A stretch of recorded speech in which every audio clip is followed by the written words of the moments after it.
இந்த உலகத்திலே ரொம்ப ரொம்ப பழமையான பில்டிங் எது? 5000 வருஷம் பழசுனா நம்ம எல்லாருக்குமே தெரிஞ்ச த கிரேட் பிரமிட் ஆஃப் கிசா. அந்த கிரேட் பிரமிட் ஆஃப் கிசால வந்து பார்த்தீங்கன்னா, பாரிஸோட கல்லறையில பக்கத்துல வந்து பார்த்தீங்கன்னா, ஒரு இடத்துல தமிழ் பிராமி எழுத்துக்கள் அப்படிங்கிறத கண்டுபிடிச்சிருக்கிறாங்க. இத கண்டுபிடிச்சது இத்தாலி நாட்ட சேர்ந்த ஆராய்ச்சியாளர்கள்.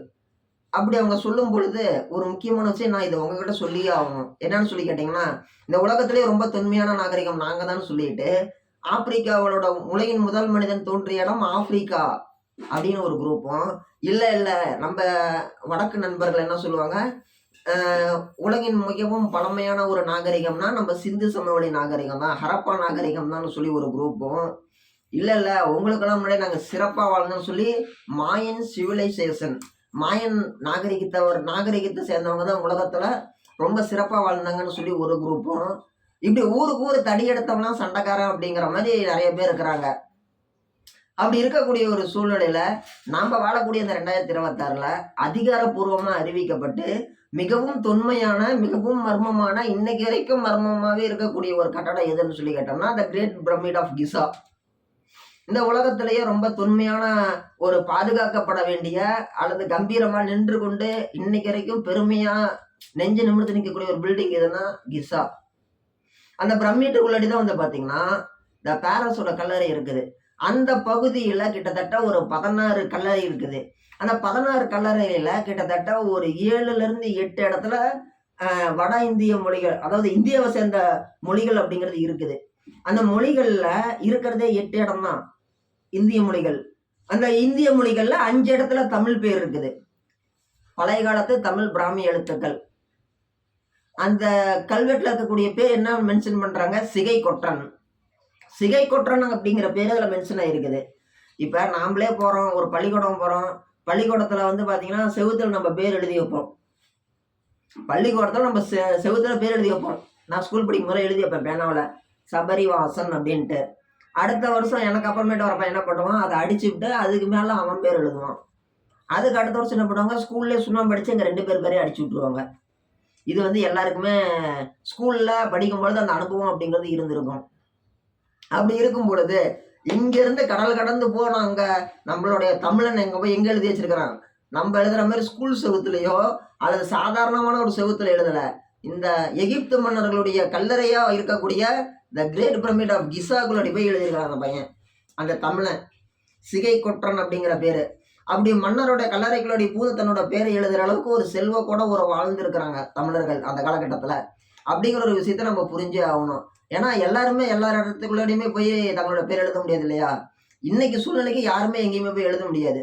இப்ப இன்னைக்கு ஸ்டாலின் இருக்கிறாரு அப்படின்னா, ஸ்டாலின் வந்து நாடாளுமன்ற அலுவலகத்துக்கு போயிட்டு அங்க தன்னுடைய பேரை எழுதி வைக்க முடியுமா? ஒரு கல்வெட்டா வைங்கன்னு சொல்லி கேட்க முடியுமா?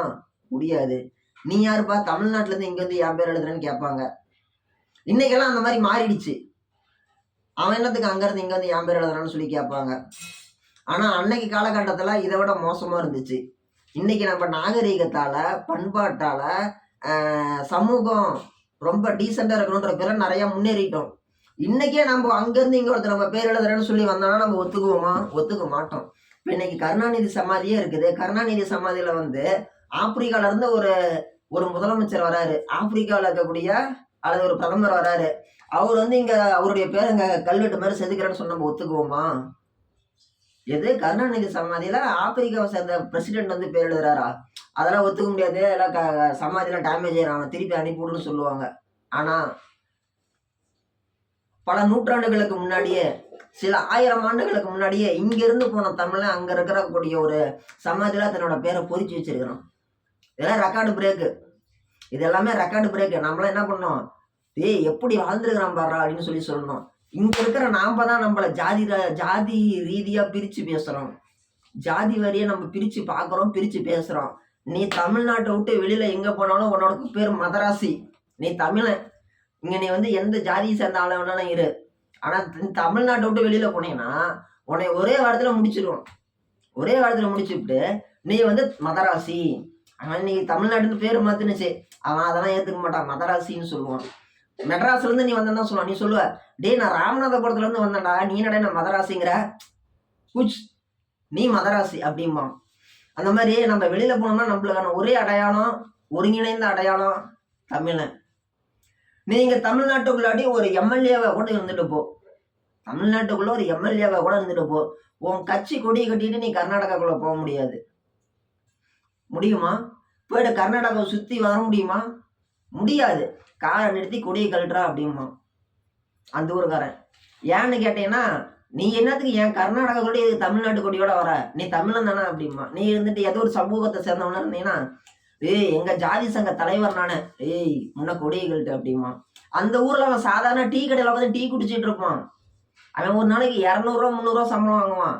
நீ 40 50 கோடி சொத்து வச்சிருப்ப. ஆனாலும் அவங்ககிட்ட கம்முன்னு தான் வந்தவனும். ஒண்ணுமே பண்ண முடியாது. இன்னைக்கு வந்து நம்மளுக்கும் நிறைய பிரிவினைகள் இருக்குது. அன்னைக்கு அந்த பிரிவினைகள் இருந்திருக்குமான்னு சொல்லி கேட்டோம்னா நம்மளுக்கு தெரியாது. ஆனா அன்னைக்கு அங்க போயிட்டு ஆட்சி அதிகாரத்தோட ஒரு மனுஷன் போய் கல்லறையில தன்னுடைய பேரை நிலைநாட்டிட்டு வந்திருக்கிறான் அப்படிங்கும் பொழுது நம்ம உண்மையில அதை பெருமையா தான் கருத வேண்டியதா இருக்குது. தமிழ் வாழ்க, தமிழ் வாழ்க, தமிழ் வாழ்க வாழ்க வாழ்க.